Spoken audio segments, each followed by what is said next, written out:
Okay, we can start coming out of silence. Let's give it a minute while you guys come out.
Okay, so I think today, how's everybody feeling? Good?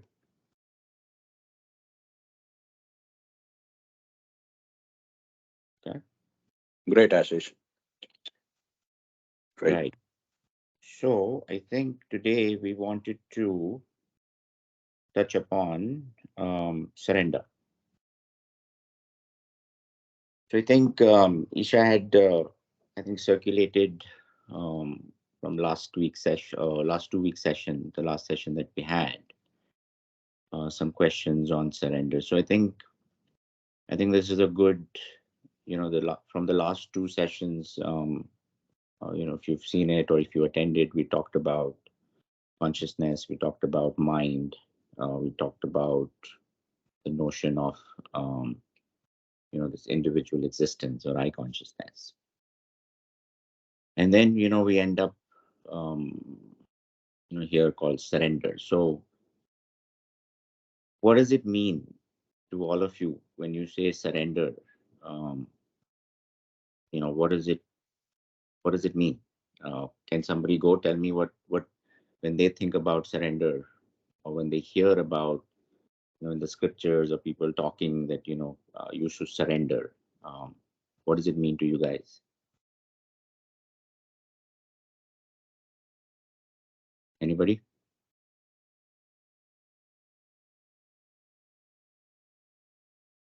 Anil, you want to take a crack at it? Yeah, surrender to me means acceptance of the things that are coming to our lives, and let go of things. Um, Let go of things, regardless of your efforts. You put the efforts. You don't put the efforts. You let go. Um, Regardless, and accept things as they come with full happiness inside. But in Obviously, when the good things are there, then I think is no problem accepting them. I think when challenging thing comes, then I think people have trouble, but they should be treated equally as if you are accepting good things. but who is surrendering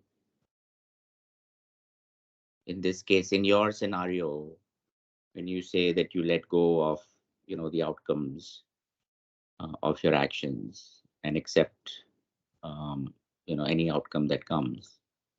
But then in your scenario, who is surrendering to whom?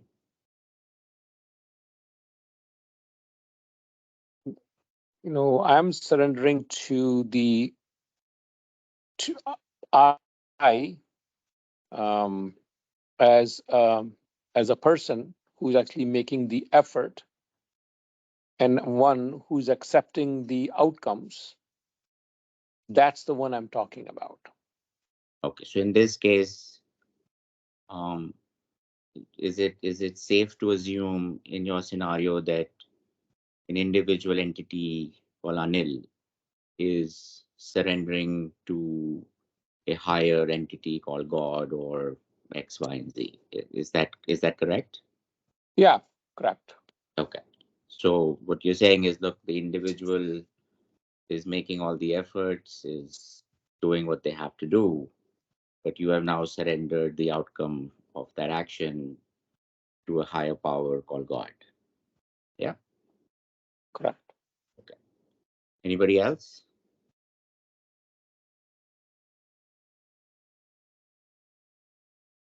Is that what everybody, uh, what Anil said? Does everybody have the same understanding of surrender?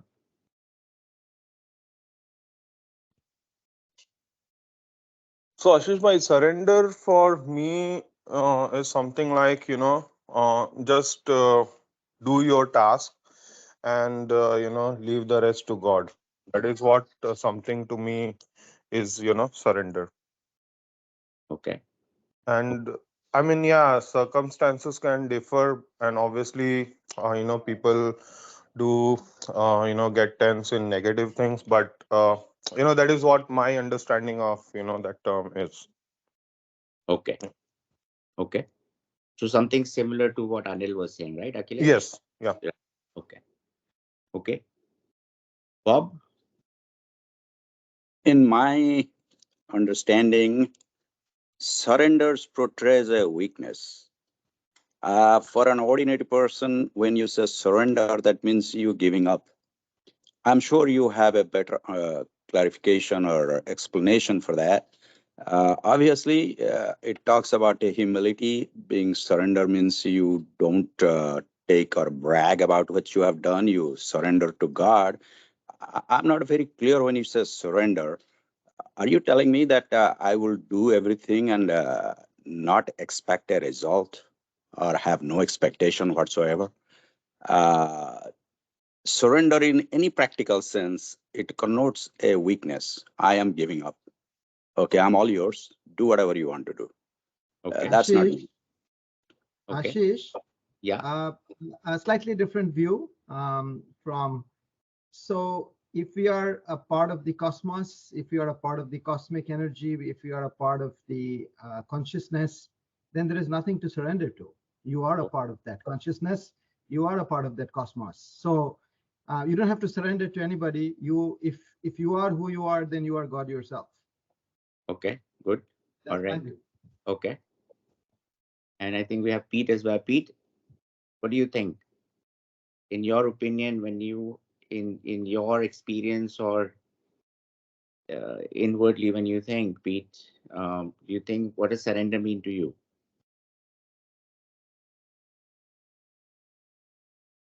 I don't know if Pete's there. I know I can see him, but okay, maybe he's not there. So okay, so I got everybody's understanding, and Shaman, you're correct. So surrender. If you remember, we talked about your origin, which is the absolute, right? And then you have the body, and everything else in the middle is where all of this game of life is being played. Now, in reality, which is the absolute, nothing is going on. So the surrenderer, the surrendering, and the surrendered, they all are um, illusionary. They are not there because absolute, as we had discussed in the last session as well, the nature of absolute is silent, it's still, and is thought free. So in reality, or the true meaning of surrender is to just to know one's true self, because once you are able to realize um, your original self, then really there is nothing to surrender or nobody's to surrender to. You already are, um, who you are intending or trying to be. So surrender, um, from that perspective, um, would mean that you then have to let go of the notion of your individuality. As long as you believe that there is an individual existence. As long as you believe that you are separate from, um, this whole I consciousness, or the sense of I is there, you then have the notion of, I need to surrender to God. I can do my actions. I can leave the outcome. But in reality, surrender truly means that you just have to let go of everything. Everything has to be gone. Um, so that is what, in true sense, surrender means. Anil, you had a Anil, you wanted to say Yeah. something? So yeah. So I think it's always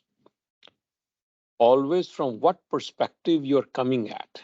If you're coming at from the absolute reality, one only, nothing else exists, then there's no word called surrender. There's nothing, absolutely nothing happening in that realm, because there is one and nothing else. There are no concepts, no words, no discussions, no concepts, right? From that perspective, only one thing exists, which is I am, which is the consciousness. There's nothing after that, nothing emanates from that. So, from that perspective, if you are there, then none of this discussion, none of these things actually make any sense, because nothing happens there. Now, if you think about our existence in this physical world, and if you are thinking about God or life or something beyond you, then the concept of surrender actually comes into being. In that respect, you basically say, I think that's what I think most of the, at least the Bhagavad Gita says, that you surrender to this higher power. That means everything you are doing, every things that is you are receiving, is all dedicated, surrendered to that higher power. So, So I so think it's the concept is where you are coming from. okay, hold on. So let's take that.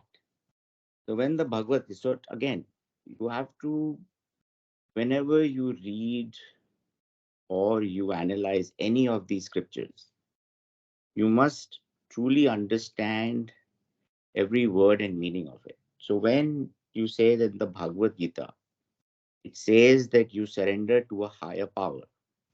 And right now you said that the higher power of the absolute, which is consciousness, is I am.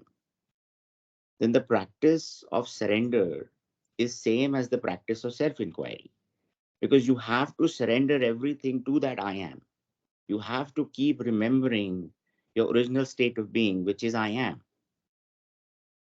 So what that means is that if you keep practicing and if you keep surrendering to this I am, eventually only the I am will remain. And after that also, even that dissolves, right? So what it means is, when you say surrender, what I was trying to tell you and what you're saying in the Bhagavad Gita is one and the same. It's just a matter of understanding and then practicing. If you constantly remember, and if each action, with each event, with each emotion, if you keep surrendering that to the I am and remain and abide in that I am, it's the same exercise as what the Bhagavad Gita is saying. There is no difference between self inquiry and surrender. And there is no difference between even dhyan. They all lead, these are all different ways of explaining the same thing, that you have to, at the end, you have to surrender everything, that your individuality or the I am, the sense or the notion or the false identification that the I am has started or it appears to be there, has to go. It has to be let go. And the only way to let go of that is to keep coming back to the I am. Keep remembering that you are I am, and not I am so and I am that and I am doing this and I'm doing that. If you remain in the I am, and you truly understand what the I am is. So surrendering is nothing but remembrance. In this case, in its true essence, in its true meaning, surrender means nothing but remembrance. Remembrance of who you are. And if you keep coming back to that, at one point, this will fade away. This false identification will fade away. And eventually, even the I am has to go. So the I am appeared by itself. It did not appear by anybody's volition or willing or desire. When you dream, the same thing. When you dream, you actually are either aware of your dream or you're unaware of your dream. When you're aware of your dream, then you know it's a dream.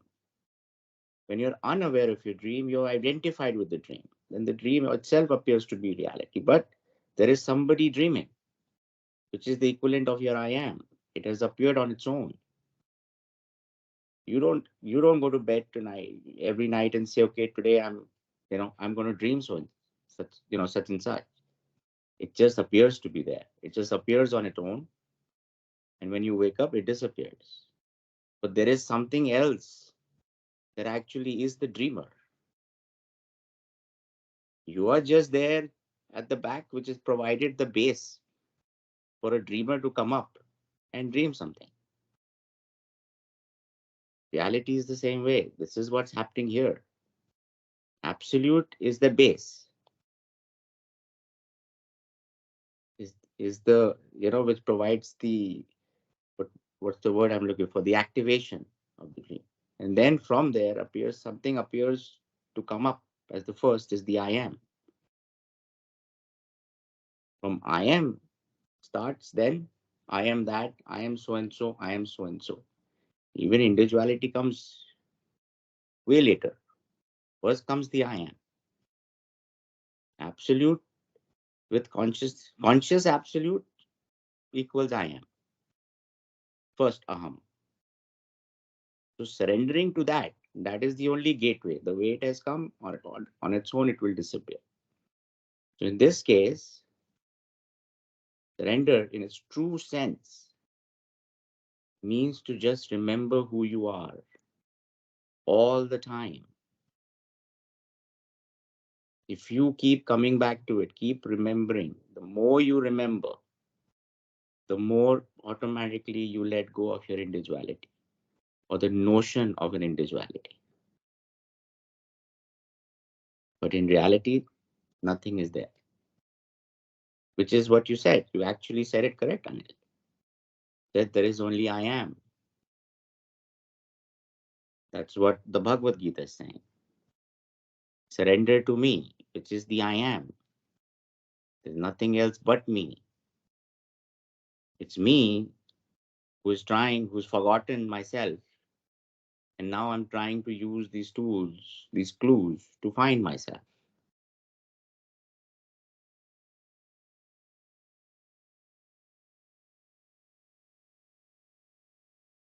Does that make sense? Yes, correct. Correct. And it's the easiest, simplest thing. This is it. This is the teaching. This is the essence of reality. This is the truth. It is as simple as this. It's not complicated. Troves and papers and volumes have been written about the same thing, try to explain it. It is as simple as this. Is that, and this is your sadhana. This is the practice. Is to keep remembering, keep coming back to your original self. I am, which you say without words. I am before it became I am that, or I am this, and I am so and so.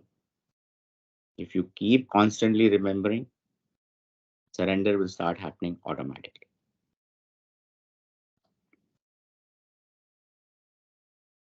Now, the question is how many will do it? So this is only the understanding part of it. If you do it, you will see the benefits. You will experience things that you're supposed to experience. In the end, even all the experiences that you've had, all the memories, the experiences, the knowings, all have to go away, because I am in its original state had no experiences. Just started out, has just come, just appeared on its own. So all the experiences have to be surrendered. All the memories have to be surrendered. All the knowings have to be surrendered. All the learnings have to be surrendered. That is what surrendering means.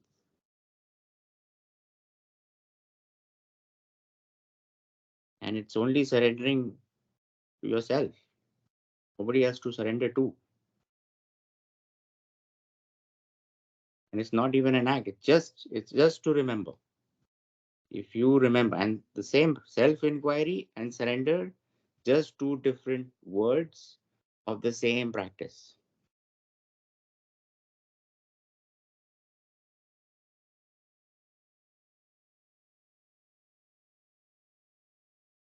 Questions, clarifications? Ashish, I think I will just one more comment. I think if you do this self-inquiry, ultimately what you realize is that you are just the subject. I think we often call it witness. There's no object, right? That means it's only the consciousness. You are just aware. And after there is nothing else. After the awareness, there's nothing else. You're just aware, right?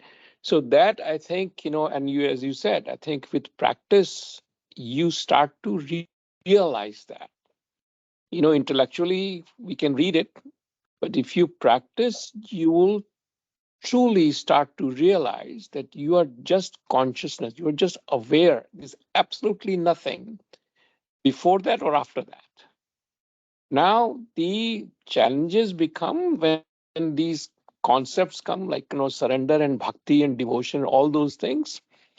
Those are kind of way to explain to people what this is.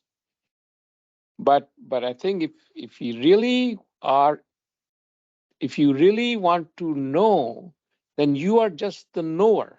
You are just the subject, just the consciousness. And there is nothing else is actually there. So remember, And that you do not realize yeah, unless you practice this either self-inquiry or meditation, whatever you want, whatever your path is. People can reach to the same conclusion through different paths. But in the end, what my experience has been or what my understanding has been, it's just the consciousness. There's nothing else after that. so even I know you keep saying consciousness, so even that goes away, right? Because reality is nothing to, there's no way to know, right? The only way to know is through direct experience. Means the logical mind and the intellect cannot comprehend this. So, to define absolute, even, the masters or the scriptures, um, all the learned men, they stop short. There are words used as nothingness, emptiness, consciousness to define this, but there's really, the only way to know this is to be it.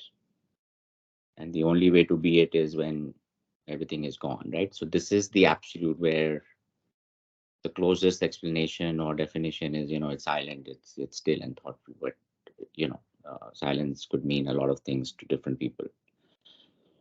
So I think the only way to do this is we are all people, you know we're all intellectuals.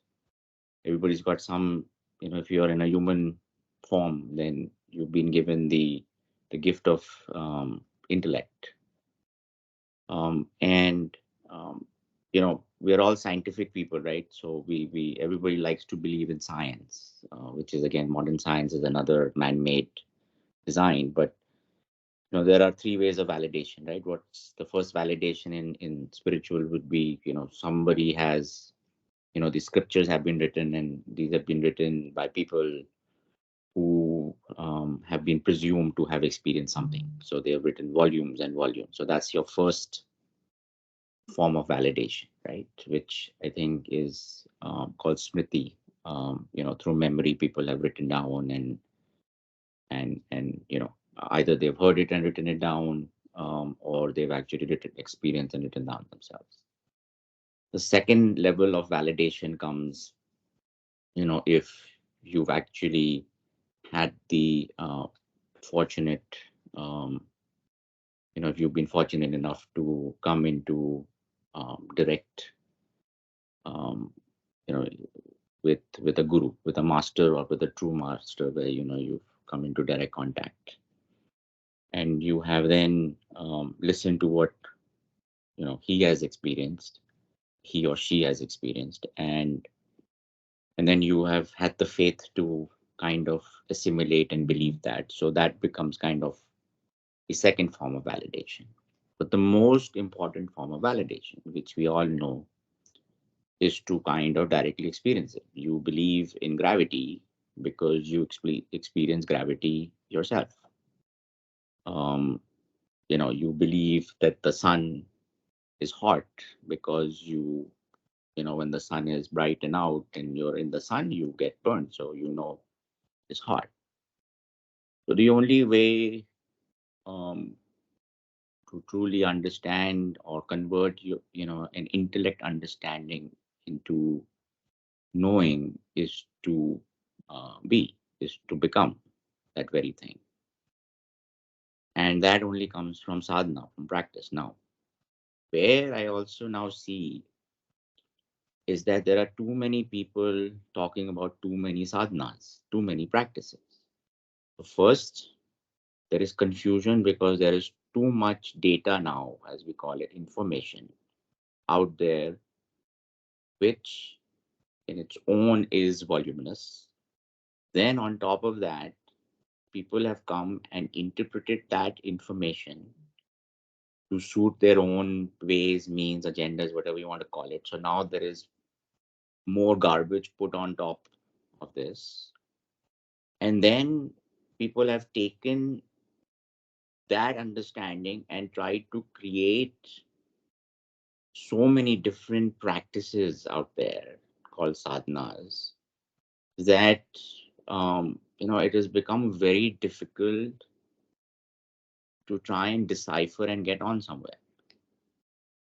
So it's become more and more and more and more complicated. Whereas this whole process is very simple.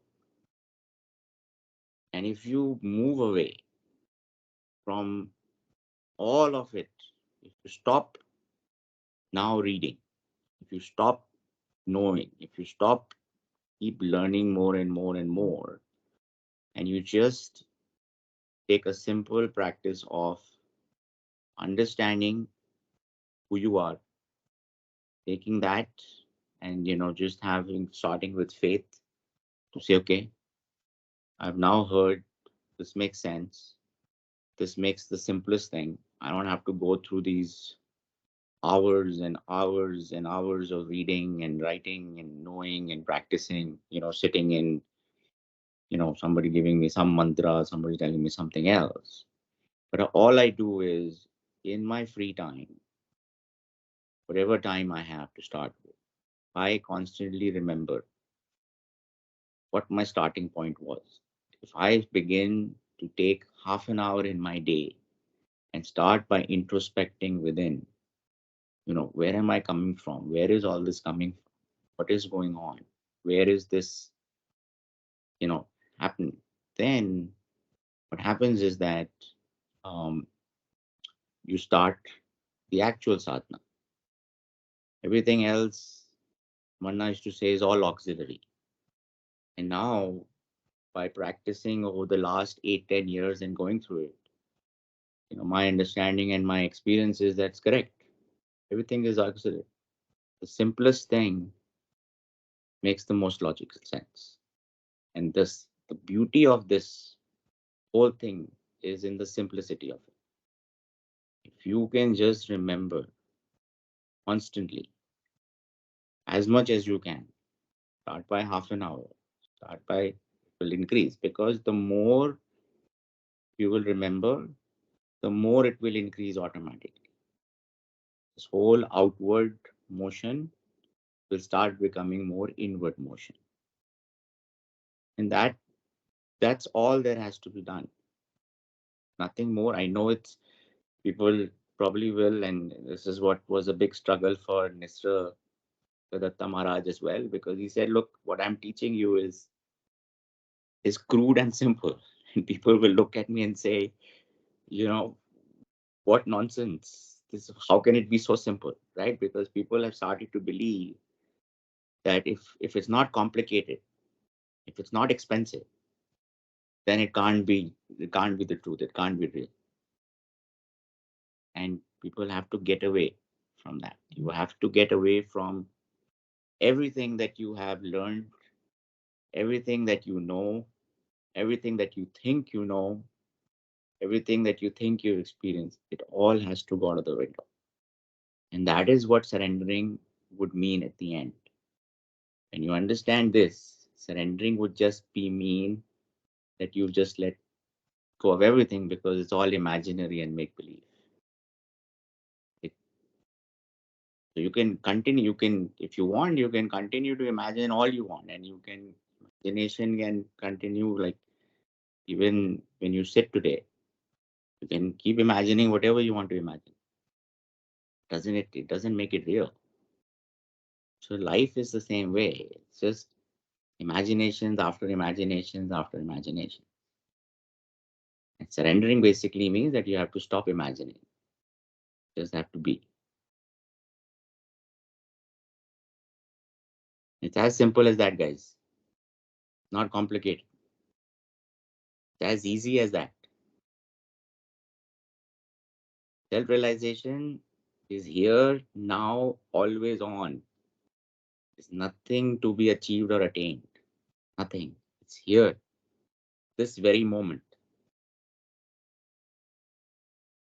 Not difficult. It's the easiest thing that you will ever do in your life. Everything else is an effort. Self-realization is to become effortless. Nothing. Just be. Surrendering means to just let go of all this. Bob, it doesn't mean there's no weakness there, Bob, because to let go is the most hardest part, I think, right, Bob? It requires a significant amount, I guess, of effort. Because this identification with this notion of, you know, us all being individuals, this notion of having this ego, um, is not easy to let go of. It's just a false identification, because there's so much external sensory overload. It takes, but self-realization right here. So Ashtavakra Gita, I don't know how many of you read it, but Sage Ashtavakra that's what he said, that self-realization can be had from the time you put your leg on one saddle of the horse till the other leg goes to the other side. Self-realizations happened. That's how quick. It's even faster than lightning. Travels faster than the speed of light. Because that is always there, will always be there. Whether you remember it or not, your original state, which is the self, which is the big self, God, whatever you want to call it, energy, consciousness, whatever name you want to give it, it's always there. It is everything else that you have to surrender to remember and come and abide in your original state of being. There's only one state. People have called various states, which is this is the stateless state. All other states are conceptualized. All other higher, lower, unconscious, subconscious, superconscious, all levels of consciousness are all conceptualized. There is only one phase of existence. So to surrender in its true sense, that's what it means. Nothing more, nothing less. It is to remember and abide in your true self. The more you do it, the better experience you. Very well explained. Just like Anil said, obviously this surrender does not come into picture when you are one with the super consciousness. But for an individual, like a normal person, every action that, as Bhagavad Gita said, to surrender, how do you practice that every action you take, that it is not me doing it, somebody else is doing it? Every time you take a breath, you think that it is not me, somebody else. How do you get that type of thinking all the time? What do you do? To start, take the first step, Bob. Start by doing it 10 minutes a day. Questioning this, at least do it with 2 actions in your day. The 2 will become 3, 3 will become 4, 4 will become 8, 8 will become 16. See, what happens is most people don't take, right? They get stuck by keep asking the questions, by keep rationalizing. So the mind keeps rationalizing. It keeps saying, how do I do this? What will happen if I do this? Will it happen or not happen? Will it be a waste of my time? I can take this time, maybe I can do something else. So what happens is it keeps pushing it forward, because this job of this mind, so-called mind, is to keep you away from this. Because at the end, what are you doing? You're utilizing this tool to basically dissolve itself. So it keeps fighting it. It keeps, right? So the thing is that you have now understood today.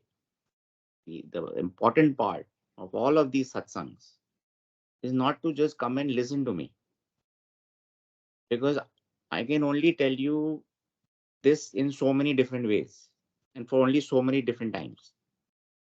Because the truth, this truth that I've told you today, I can explain it to you in self-inquiry. I can explain it to you in Dhyan Yoga.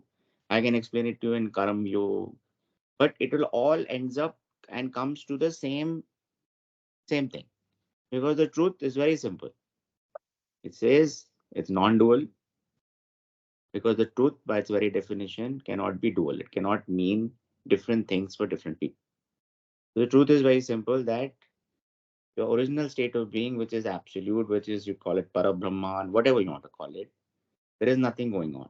There is no, in reality, in absolute, there is no objectivity. As Anil said, there is subject, there is witness, whatever you want to call it, there is no objectivity, which means that there is no creation or destruction, right? So you have to just remember, through all the practices, you just have to remember that. Now, the simplest form of practice is to remember that. The tendency is, because everybody is so entangled in their daily lives, in their daily things, their individuality has taken over, and the identification of this absolute through this process of I am and this, that, and the other, which is all appeared to happen on this absolute, this identification has made it forget what it is, who it is. So all you have to do is to keep remembering. So now, have you heard it? Start with 3, start with 4, start with 10 minutes, start with 5 minutes, start with 1 minute, start with 30 seconds. But start, because as you start, when you start, you realize, hey, wait a minute, I did this action. I don't know who did this action, but this is action that doesn't belong to me. Even the action doesn't belong to you. Because if you are taking yourself as just a witness, like the sun, if you take yourself to be the sun is just there. It's not even going anywhere. Everything is revolving around it. It's just sitting there and it doing what it's supposed to do, which is just sit there and give heat. It does not get bothered by what is happening down here or anywhere else. It has only one job and one job only, to give there and give heat. It is not bothered by anything that happens. So if you remember all the time that you are just a witness, and the objectivity of anything that is going on is imaginary, it's make believe, it's somebody's imagination, not even your imagination, somebody's imagination, then how does it matter what's going on? Mm-hmm. So you have to start. Most people don't start. Most people take this, probably will forget, will get on with their lives and say, okay, what Ashish said, great, wonderful.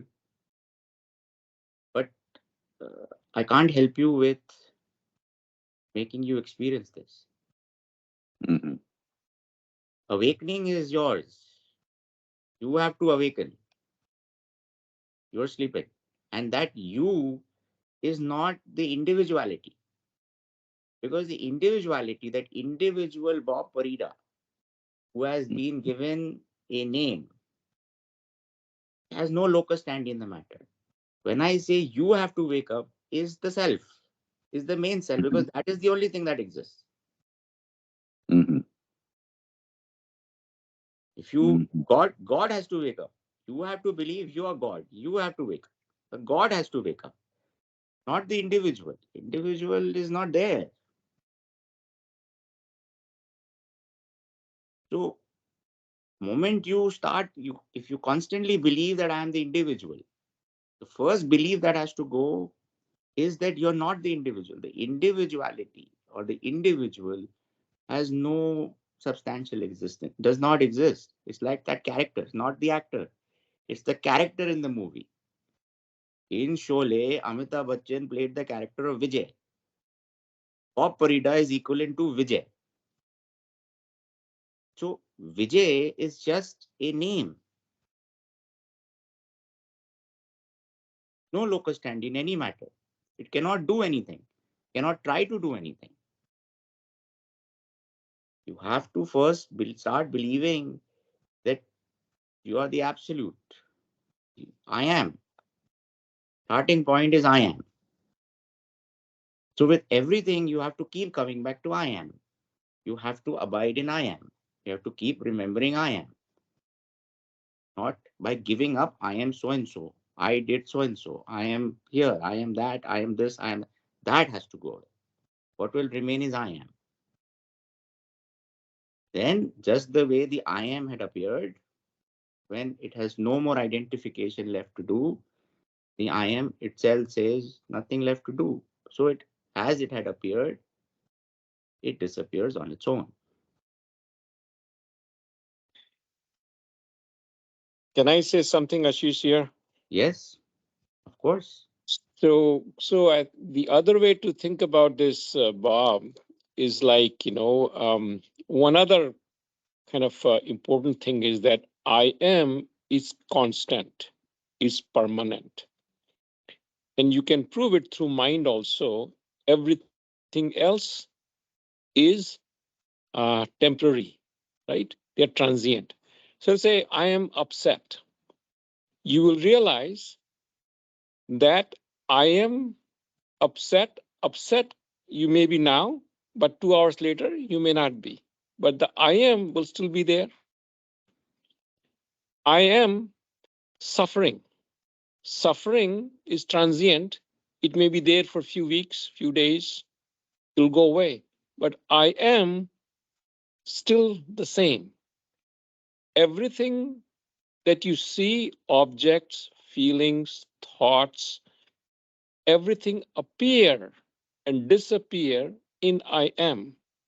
I am remains the same all the time.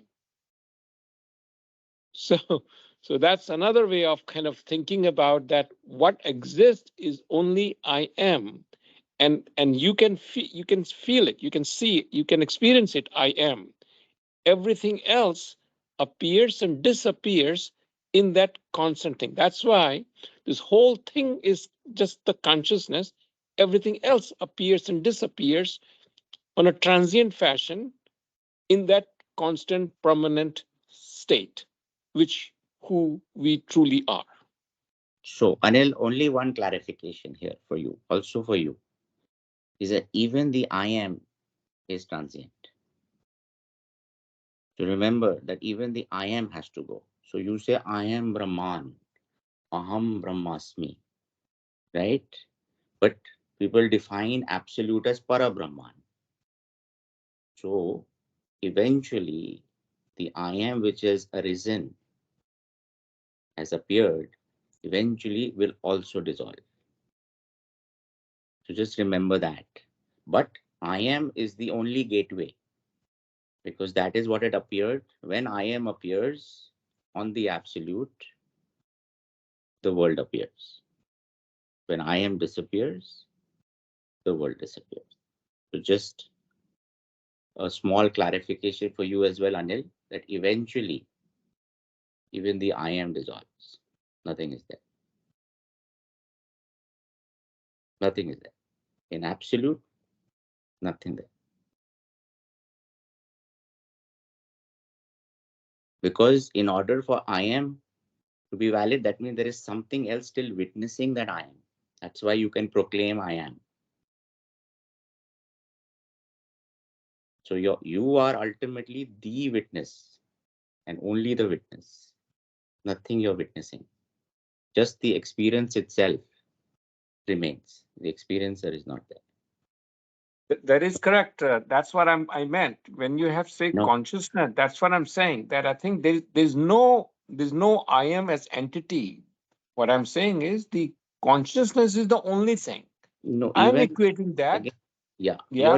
yeah. So you're equating that. But remember that even consciousness in absolute, there's nothing going on. So there's no definition of consciousness. Once the absolute becomes conscious, it only becomes conscious with the appearance of I am. But the absolute is still there, whether it's conscious or not.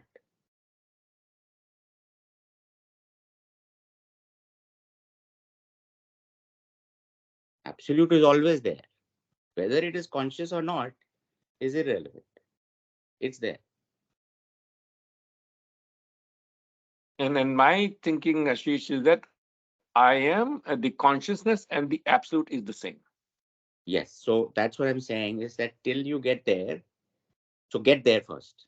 I don't want to further take you down further confusion. So first you this understanding, you first get to I am.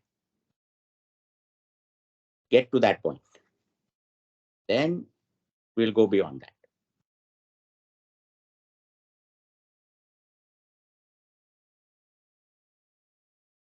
So everybody has to practice remembering, understanding, and remembering the original I am.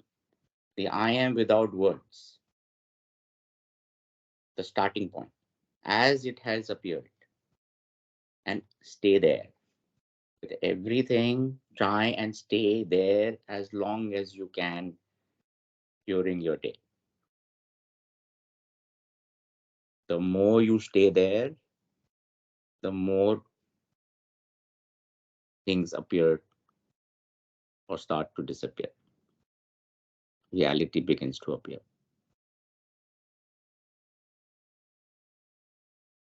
Things become more clearer.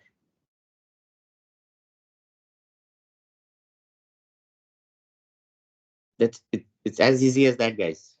Nothing complicated about this. All you have to do, don't have to go anywhere, don't have to take anything, don't have just when you're doing something, try and remember who you are. How difficult can it be to remember who you are? Just the way you've taken with great conviction and you've taken for granted that you're an individual. Why don't you live life with the same conviction and grant that you are just I am, not I am so and so.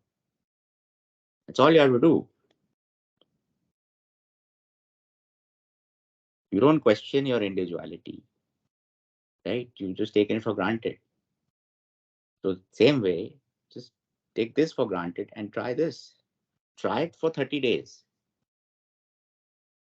Try saying, believing truly that you are just I am, nothing else. See the wonder of what happens. Tell me after 30 days, do this exercise, do this practice. Do it for 2 weeks. And then my next session, when we meet again, do this practice diligently and tell me what happened. Tell me your experiences. Tell me what changes came within.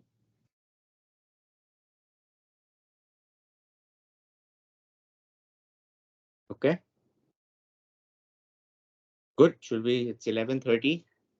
Again, sincere apologies for this morning. I don't know. Sometimes technology does things, and I know Isha was actually away today. She had a sudden, plan, personal thing. So We just have to surrender to technology and let it go. Whatever happens, Correct.